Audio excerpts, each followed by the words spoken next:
ഭൂതം ഭാവി കൈരേഖശാസ്ത്രം ഹസ്തശാസ്ത്രം മുഖലക്ഷണം.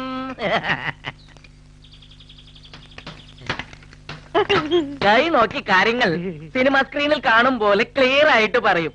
ഒന്ന് നോക്കി പറയട്ടെ ചേട്ടാ. ഈ കൈ നോക്കി. ഈ കൈ നോക്കേണ്ട കാര്യം ഞാൻ പറഞ്ഞുതരാം. നീ കരിയലിൽ മൂത്രം ഒഴിക്കുമ്പോ പറ സൗണ്ട് കേൾക്കാറുണ്ടോ? രാത്രി കിടന്നുറങ്ങുമ്പോ കണ്ണടയ്ക്കാറുണ്ടോ? എന്റെ അമ്മേ, ചിരിക്കുമ്പോ പല്ല് പുറത്ത് കാണാറുണ്ടോ? ഇത് തന്നെയാണ് നിന്റെ അസുഖം. നീ ഇയാളെ കാണണ്ട, നീ വല്ല മാനസിക ഡോക്ടർ പോയി കാണും. എന്നാ ചേട്ടന്റെ കൈ നോക്കട്ടെ. ചേട്ടന്റെ കൈ നോക്കണ, എന്റെ മുഖം നോക്കി ലക്ഷണം പറയൂ.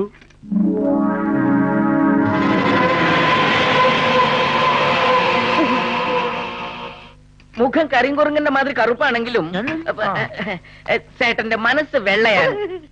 ചേട്ടൻ ആർക്ക് ഉപകാരം ചെയ്താലും അത് ചേട്ടന് പാരയായി തന്നെ വരും. കർത്താവേ, എടാ ഞാൻ എത്ര കറക്റ്റായിട്ട് കാര്യം പറയണേ. ഞാൻ ഇന്നലെ എന്റെ കൂട്ടുകാരന് ഒരു പെഗ് മേടിച്ചു കൊടുത്തും അത് കുടിച്ചതും അവൻ എന്റെ തന്തയ്ക്ക് വിളിച്ചോടാ.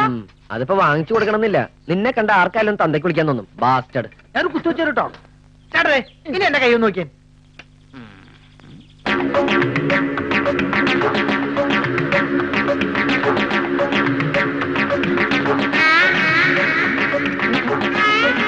ഇതൊരു അത്ഭുത കൈയാണല്ലോ. ആയുർരേഖ, ബുദ്ധിരേഖ, ഹൃദയരേഖ ഒന്നുമേ കാണല്ലേ. അയ്യോ, അത് ആരുണ്ടേ? നീ എടുത്തോടാ. ഇവന്റെ ആയുസ്സും ബുദ്ധിയും ഹൃദയവും ഒക്കെ ഓയിലിൽ കലങ്ങിപ്പോയതാ. ഇപ്പൊ വെറും കരുതിയ പോലെയാ. ശരിയാ. എന്താ ഇവിടെ? What is A problem? എന്താ ജോലി ചെയ്യാതെ കൂട്ടം കൂടി നിൽക്കുന്നത്? ഏതായി ഈ ആസാമി? എന്താ ഇയാളുടെ വണ്ടിക്ക് രോഗം? ഡോക്ടർ, നല്ല കണ്ടീഷൻ ജോലിസിനാ. മുഖത്ത് നോക്കി നല്ല കാര്യങ്ങൾ ബടി ബടി പോലെ പറയും. ആമാ സാർ, കറക്റ്റ് ആയിട്ട് പറയും.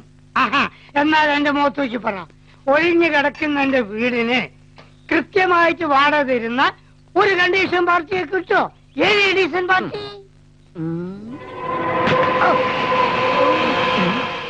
കിടക്കും സാർ. ആദർശധീരനും കലാകാരനുമായ ഒരു യുവകോമളനായിരിക്കും വരുന്നത്. അയ്യോ, ആരായിരിക്കാം മഹാഭാഗി? ആനാ ഒരു ചിന്ന പ്രശ്നം. അയൽവാസി ആരോ അവർക്ക് അവൻ പാരയായിരിക്കും. I don't care. അതെനിക്കൊരു പ്രശ്നമല്ല. ഈ അലവലാദികൾ തന്നെയാണ് അവിടുത്തെ ദരിദ്രവാസികൾ.